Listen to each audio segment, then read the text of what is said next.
The rise of Africa, the continent, the diaspora, and BRICS explores the relationships that are affecting the global economy right now.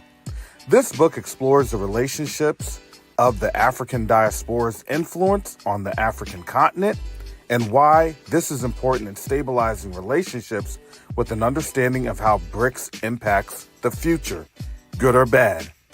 You can order your copy of The Rise of Africa today on Amazon.com.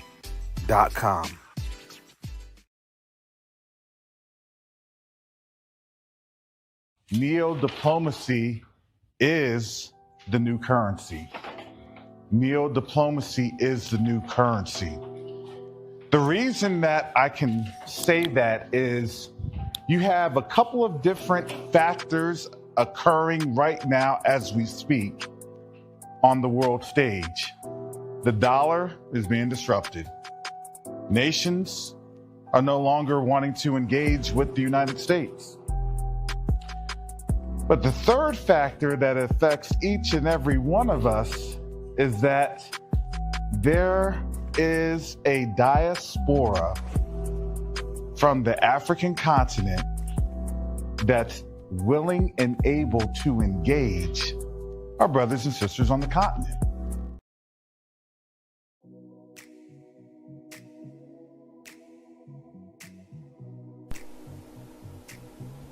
Every journey begins with a simple act of care. For Quest to Unite Africa, that journey started with something simple: a mother, a newborn, and a promise that no life would be forgotten. We did not begin with buildings, we began with people. We packed mother newborn kits with our own hands because real change starts where the need is greatest. Those kids traveled farther than we imagined, and they opened our eyes to a deeper truth. Aid saves lives, but infrastructure saves generations. So we grew. Together with donors, volunteers, and partners, we sent a medical container to Burkina Faso. Not just supplies, but hope. Not just boxes, but proof that when a community comes together, healing moves across borders. That moment changed us because we realized something powerful. We weren't just delivering help, we were building a future. Now the journey continues. The next chapter is bigger than a shipment, bigger than a campaign. We are raising funds to build a state-of-the-art hospital, a place where mothers can give birth safely, where families can find care close to home, and where communities can grow stronger for generations to come. This hospital is not just a structure, it's a promise. A promise that healthcare will no longer be temporary. A promise that dignity will have a permanent home. And just like every step before, we cannot do this alone.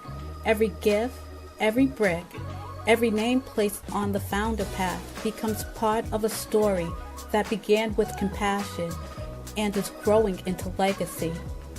It helps us move from emergency aid to lasting healing, from containers to care that never leaves, from vision to reality. Join us, stand with us, help us build a hospital that will serve generations, moving healthcare into action. Visit q2ua.org today.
All right, shalom, salama, yemi, shalom.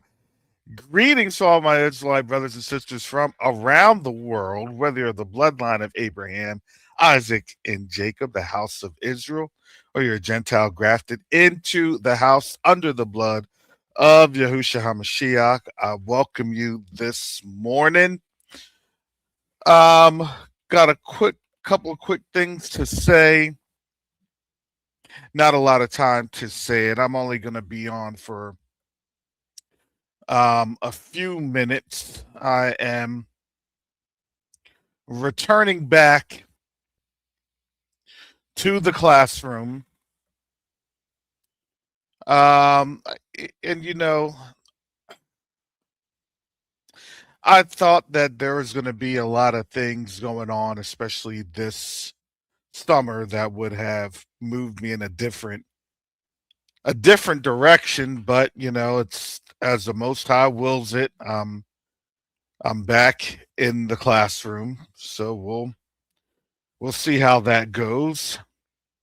So I'm now getting ready to do some, teacher training stuff to get back in action.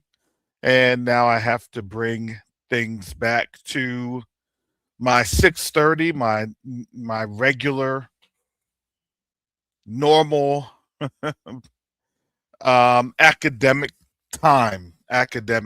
So it's just going to be interesting because this is the first time that I myself am not a student, as I'm there with the students. I used to say, listen, I'm still learning with you. I'm still a lifelong student. Don't get that twisted. I'm already planning on doing a couple of other formal educational activities, that I just want to. If I'm able to check off the blocks, I want to check off the blocks. There are personal things or professional things, that that I look at as that needs to be done, especially in light of the last, I would say, the last couple of fleeting moments that we have, comparatively speaking, in terms of our captivity. And I look at different things because when we talk about our captivity, I'm not talking about the last 150 years. I'm not talking about the last 400 years. We have been instrumentally or systematically driven to this point, right? And shout out to Jacoba, as Jacoba was explaining a couple of weeks ago, and even last week on Friday. I was only able to listen in as I'm getting things together. The struggle doesn't necessarily mean that we're down and out. It just means that we're in a struggle. Now, a lot of us have experienced the struggle first, and I look at that and I liken that to Daniel chapter 12, and that has been kind of the baseline credo per se of um the Covenant Awakenings channel. We're running to and fro, and you're gonna shine as bright as the firmament, or you're going to be in everlasting derision. You're going to be in everlasting shame. You're going to be in an everlasting state, and that's what is happening right here because we woke up.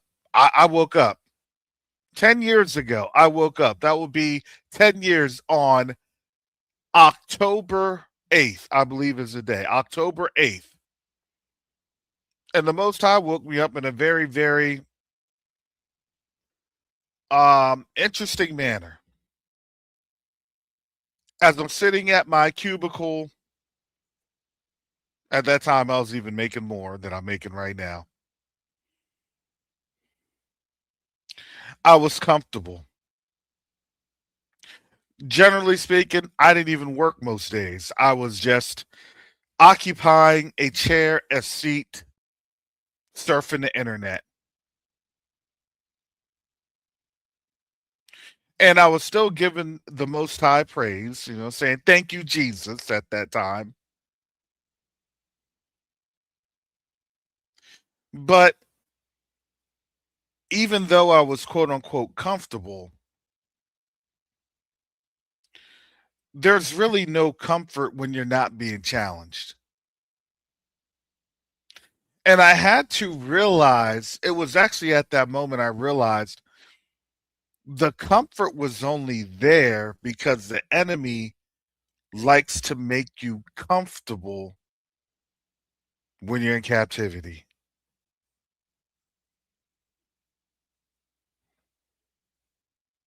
And I had a whole bunch of questions that I was asking the Most High. Father, I need answers to this because I'm not really feeling that. I don't really understand this. I don't really and in my Euro Christian, or excuse me, Eurocentric Christianity, putting the two and two together, it didn't make sense.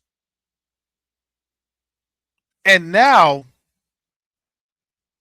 you have to wrap your head around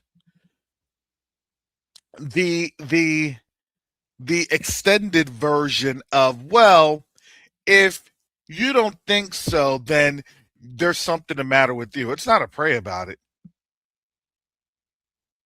There's something the matter with you. Because normal people don't think like this. And then you have to now even understand that even in today, they want you to normalize literally genocide. I don't even know if I could say that, but they want you to normalize it. Don't worry about what's happening in the Middle East. Don't worry about this, because you have to remember they wanted us to normalize our own genocide.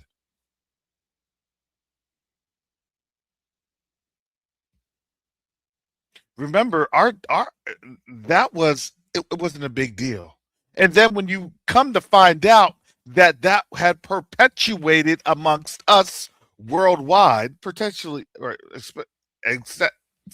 especially, excuse me, it's early, especially when we look at these other countries, and you have to realize that there was a coalition, there was a confederation, they were confederate. Why did they bail out Argentina? Because they were confederate. Hey, we got blood on our hands. We were co-conspirators. You need to help us because we are co-conspirators. See what they tried to do, and again, it's not working. They tried to just segment. Well, you know what? Your experience over in America, in the good old U.S. of A. Don't worry too much about that. And the problem is, you cannot say that you're foundational Black American. I get it. You want to be an FBA? I get it. The problem is you were targeted as an Yasharel, an Israelite, because there was a systematic targeting done to a people worldwide. It was just the fact that myself, along with others, happened to land here for our generational captivity, multi generational captivity, and people began to identify with the captivity more. It's like this: people began to identify with their jail number, with their prison number. Here's my no, I'm not. No, family over there. No, I belong in this cell block. Serial number 54389. That's me. And to be quite honest, that's very sickening. Just to be quite frank, it's sickening.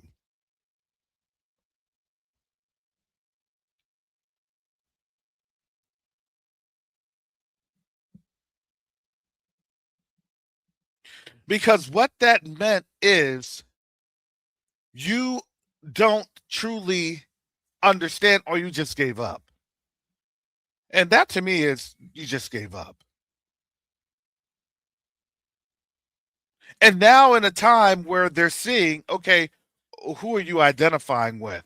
Oh, that's not no that well, here's the problem. At the end of this captivity, do you choose to stay in your captivity? That's going to be the question. I've said that many times on this channel. You are going to have to choose. The Most High is a gentleman. Do you choose to stay or do you choose to flee? I'm going to go over this article, and again, I have there's a lot because the struggle is deepening, especially here in the U.S. I was on a call yesterday, um, taking care of some business with some of the things happening in the background. I said I have to wrap this on up because I need to call my brother. My brother lives over in Spokane, Washington. He moved from Vancouver. He's now over in Spokane. Pray for our brothers and sisters over there. I think we have a viewer or two over in the Northwest. A viewer or two. I think we got a couple more than that, but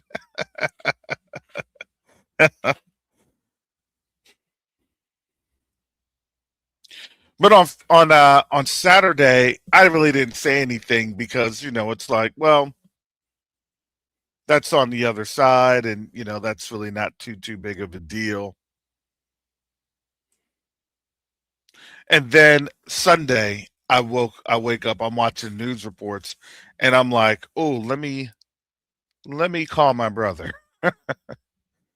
Let me find out. And it took a couple of times to call him yesterday, and he was able to finally answer the phone because you know they were getting intermittent outages, and that's just because just depending on when you're in an emergency situation, um, your phones may not actually work. There's different frequencies at different levels and things of that nature, especially with the bandwidth. As a, i- there are things that may not work during an emergency situation. I think that's the best way to term it before I go down that rabbit hole. But my brother had told me, he said, listen, Karis, I had to get a generator. It's like our power was out for about 4 hours, and I was thinking, I said, I'm gonna get this generator, and then as soon as I get this thing hooked up, the power's back on. And lo and behold, he had gotten the generator from Costco, or I think Home Depot at the time, and then um, as soon as he got back, they cut the power back on. But he said, the most frightening thing was I was caught flat-footed. I wasn't prepared. I could see the smoke in the distance. I could understand, that things were happening. We were getting the radio reports, but I didn't think it was going to impact us until it impacted us. And I said, that's usually how it goes. That is literally the textbook definition of what we're saying and what we're doing. We can see smoke on the horizon.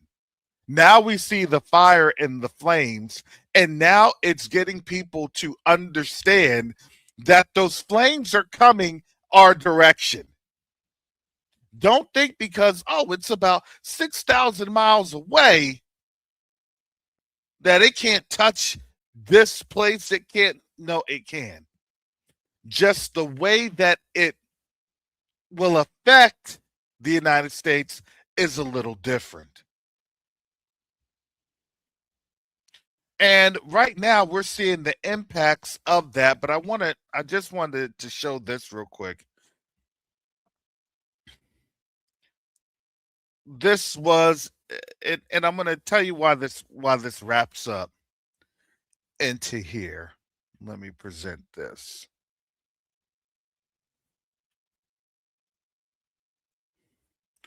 this shows the Trump organization last year, Citibank, or excuse me, not Citibank, Capital One.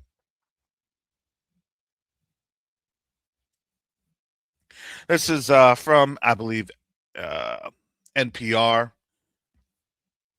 Capital One says it closed Trump organization accounts over money laundering concerns August 2nd, yesterday by Willem Marks. And Capital One Bank has asked a federal judge to dismiss the lawsuit from the Trump organization over the closure of hundreds of bank accounts. In 2021, arguing in new papers that the shutdowns were the product of a months-long anti-money laundering review, not retaliation for the January 6th Capitol riot. And this is a case that was filed in Florida. And basically anti-money laundering. But let me just kind of tell you this. They have been laundering resources for over 400 years, and we have been that via human trafficking. But the reason now that they're going after their quote-unquote own is simply because now they're trying to show that there's a level of accountability, which is not going to happen. Because now you're starting to see globally what is going on. Because they're seeing the smoke. They know that the fire is here.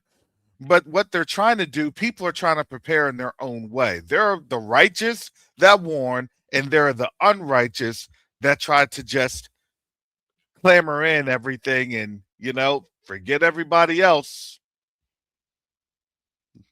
As long as I survive, forget everybody else.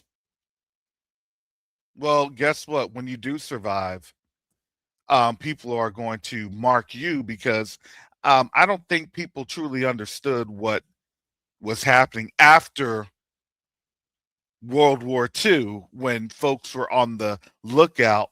You could be of German ancestry and they would still call you the Nazi. Just saying. So just because you may have gotten out, but we know that history was more than likely very, very heavily edited, as we can see that it doesn't matter how much you lie on history. History will always find you out because whatever you do not know, you're doomed to repeat it. It's in your blood. Epigenetics, it's real. Why do I act this way? Because guess what? You never repented for it. You never repented for the sins of your forefathers. And guess what you're going to do? You're going to do the exact same thing as your forefathers till you're destroyed. That's not me. That's Bible. That's the word. Until the destruction of the Amorites come to full. Because why? Because there is a natural law that people sin against.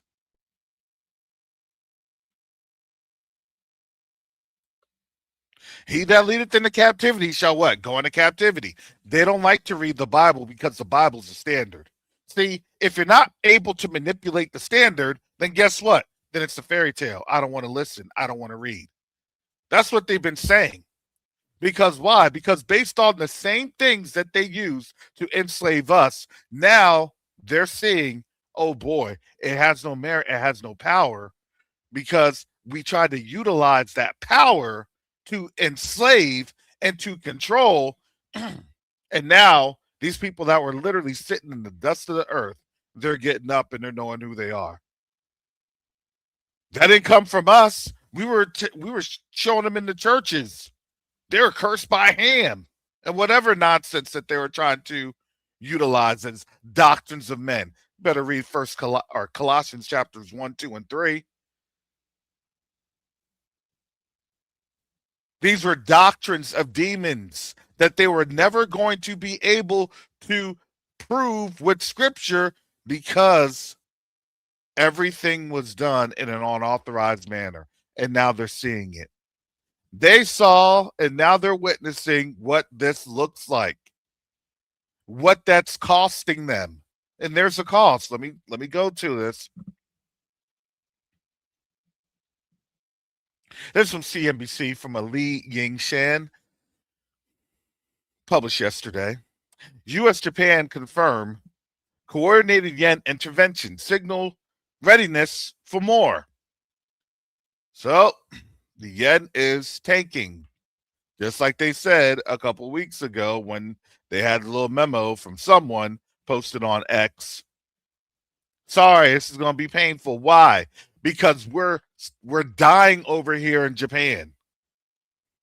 And as a vassal, you either give us money or we run and tell that. We run and tell everything.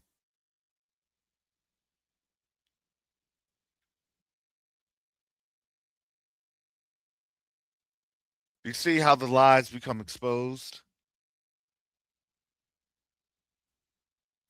Now, again, this isn't going to help them. It's actually going to continue to hurt. But what you're seeing is, all that quote unquote free market nonsense that they used to say, it's not free. Nothing was free. Nothing was on out there as natural forces. No. It was always dictated policy to be able to ensure that those that had were able to have it, and those that didn't have, they were not able to get it. And now those that have and had it are not able to control it, because those that have it and are not able to utilize it and hadn't been able to control it, they're controlling their resources, and therefore the fake money goes away. You don't hear any of these problems in China. Not saying China's any better, but you don't hear any of these problems because why? Because their economy isn't doing too bad. And they don't have to shout it to the rafters that their economy is doing great. Matter of fact, when you're doing good, guess what you do? You keep silent. When you're doing bad, that's when you let everybody know, oh, everything is great. Everything is good. Yeah, they're not doing good. That's when you know it's the opposite that's occurring. From the article, Japan's finance ministry said Monday it had conducted a coordinated yen buying operation with the U.S. Treasury on Friday, making a rare joint move by the two allies to stem sharp swings in the Japanese currency. Tokyo signaled it was prepared to act again if needed, saying it will not hesitate to conduct further coordinated interventions in the future and remains in close communication with U.S. Treasury. Basically, they're selling off assets. Because why? Because now the strength of the dollar is declining, and these other nations are hurting because they're not able to keep up. This is a worldwide economic depression, recession. I don't care how else you name it. It's happening. We won't be impacted just yet because of how there's different insulation factors, how we're insulated. But now, those levels of insulation are no longer there. So they can come through with any type of AI boom or AI this. You notice that they're not going to have any type of regulatory standards on AI. It's not going to happen.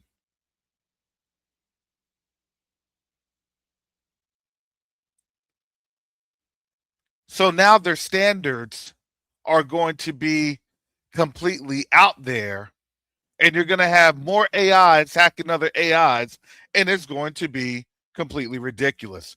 You have a digital revolution, for lack of better words, on top of deregulation, because people are just trying to get what they can get before things collapse.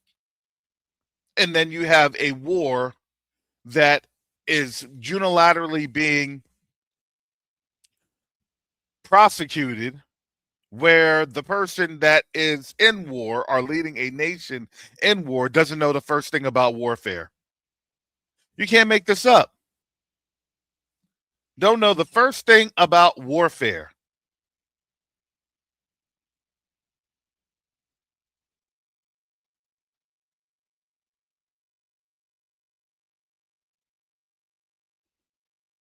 And now here you go. Here we are. Here we have it.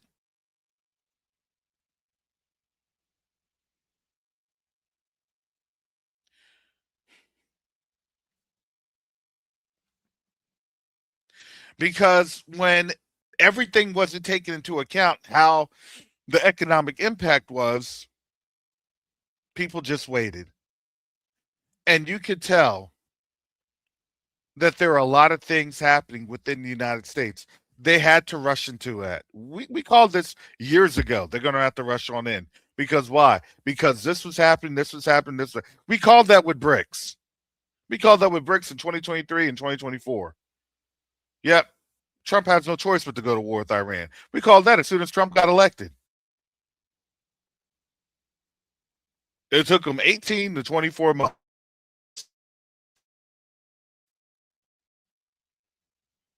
They're not going to just sideline Trump. They can't. They need him to do what he's doing. Because why? Because this is the last vestige of the empire.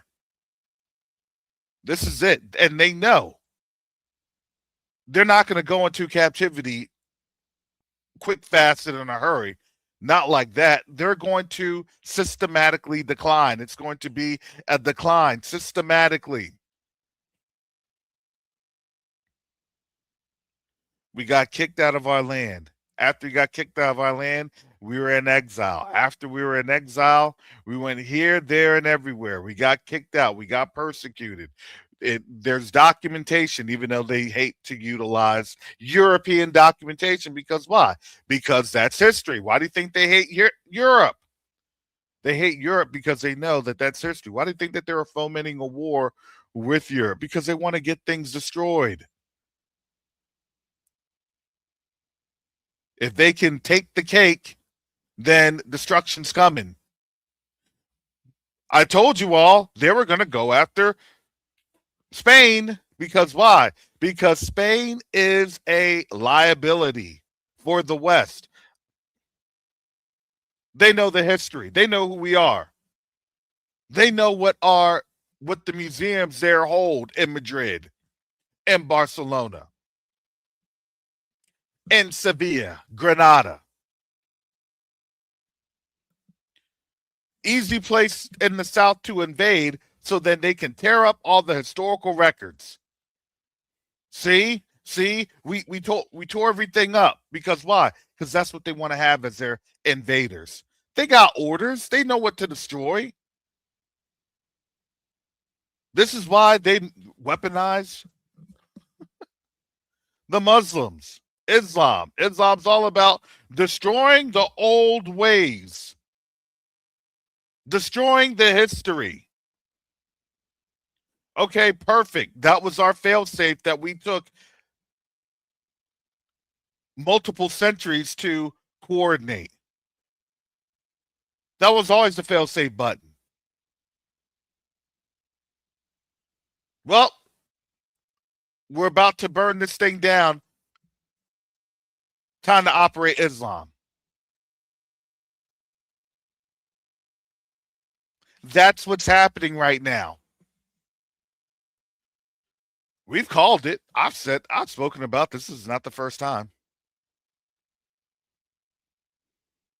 They can get mad about what their religious zeal and fervor is, but that's the truth.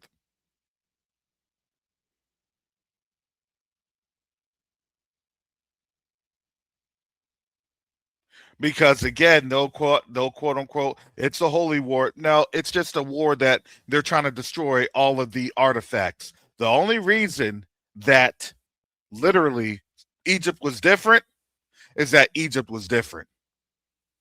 Because Egypt knows. Egypt understood. Look, they know who the Most High is. They're not playing. Okay, chill. You can come here with that Islam talk all you want. But there are certain things that we're going to do around here lest we incur the wrath of the true Elohim of Yasharal. Have you noticed that there are fail safes? Things are not completely destroyed. Things are only at a level that they can only reach.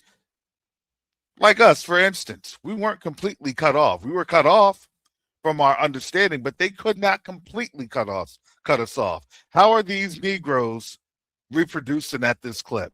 How are they able to not be totally destroyed? How are they able to, even right now, be able to talk and walk and demonstrate things that they didn't want demonstrated? We're different. We've always been different. We're blessed. We've always been blessed. We just didn't understand what that blessing meant. We thought that the blessing was going to be how they thought their blessings would be articulated. Well, you're blessed when you're able to have thousands of dollars. Is that truly blessing? They're not blessed right now. They're trying their best to hold on to the money. I don't know I don't have that problem. I haven't held on to funds like that in years. And I thank the Most High that. I thank the Most High for the struggles. Now I understand what Paul was saying. Look, these are the struggles. This is what's happening, but you're blessed in them. It's not to say that some of us are more well off than others, and that's a blessing. Hallelujah. But it's one of those things that the Most High gives you what he gives you for the season. Because a lot of people are going to be very, very hurt this season. Well, I used to do that. I was able to do this. I was able to do that.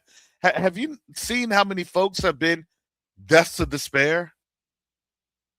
Worldwide.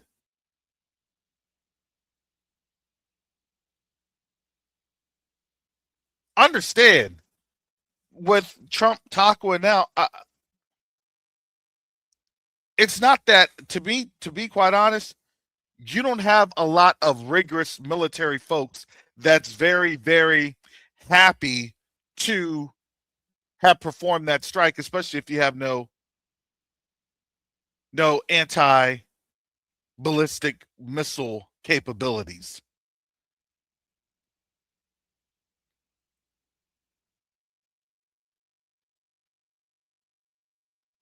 You order that strike and you have people that are sitting ducks, what do you think happens?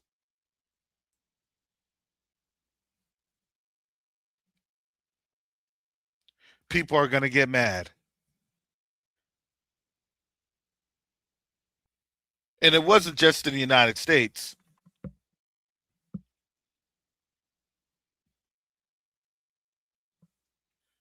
That was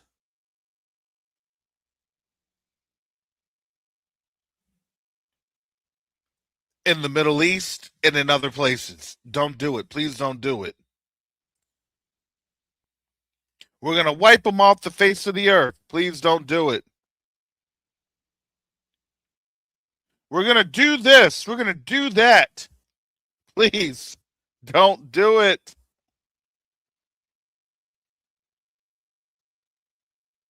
And lo and behold,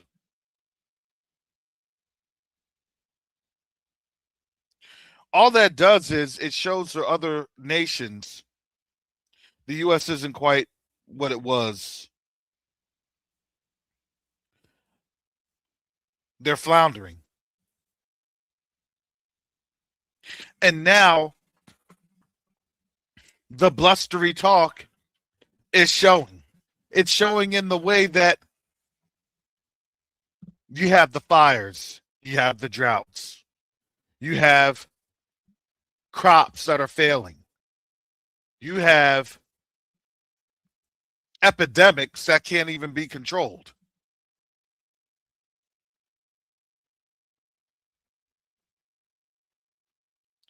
And yeah, I told you that. Look, didn't I tell you that earlier? I told you that back in like April. I said Russia and China, they're feeding that satellite imagery. I told you that back in April. That's why they're scared. If you have satellite imagery and depending on how good their satellite imagery is, they're forecasting where those ships are moving. They're forecasting where those warships are on at. And I'm going to tell you this, it is truly a blessing that they haven't targeted those ships. And I really believe they're not doing that because of the fact that it's our people. So what the thought process is, in my opinion, well, we know that the people are waking up. They know who they are, but we have to systematically drive them out so then things can be dealt with in Babylon. And that's just my high level strategic thinking. Let's chase them on out. Let's get them on out. You know, mess up their economy, draw them back in, and then while everybody's drawn in together, have you seen that they're trying to consolidate their forces? That's what's happening. Then we can go ahead and then make the move. More than likely, that is how they are looking at that. Just in my opinion.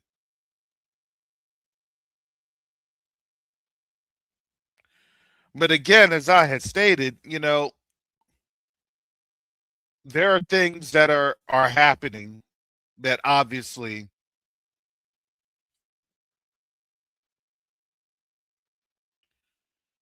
you have that are going on.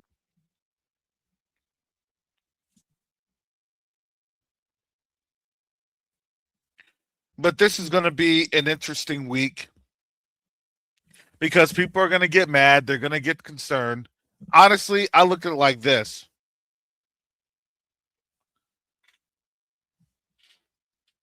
The markets, they're going to realize what's going to happen with this yen carryover trade. Either they'll rise or they'll crash. And what people are going to say is, well, if the dollar's not working with the yen, then surely there's not the mechanics here. Look, the books are the books. It doesn't matter. You lose money, you're losing money. The struggle is real. How long did they plan on the struggle happening? I don't know. They have their forecasts. Their forecasts are things that are going to be highly classified and sensitive that none of us will know. We don't know what the Department of Treasury knows. We don't know what the Department of Energy knows. They'll give you what is for the public, and then what they have, you'll never get it. You'll never understand. You'll understand when everything runs out. That's how that goes. Sorry, but these are the times we are living in. I hate to burst people's bubbles. But with that being said, I gotta go. I gotta get up on out of here and get back to this getting ready for this school year. Thank you all for showing up. I was on Q2A last week, kind of put that one on out of the blue. But yeah, thank you, family, for your prayers, for your support. A lot of things going on in the background. So it does help. It really does.